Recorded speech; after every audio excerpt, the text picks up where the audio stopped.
So I don't know if y'all see this, ladies, on TikTok. It's the viral brush hair straightener. It's like a blow dryer. But anyways, I'm about to try it. So also, the bristles are soft.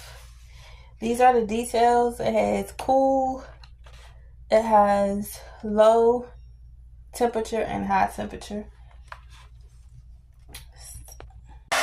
This is low temperature, and I'm going to do it on.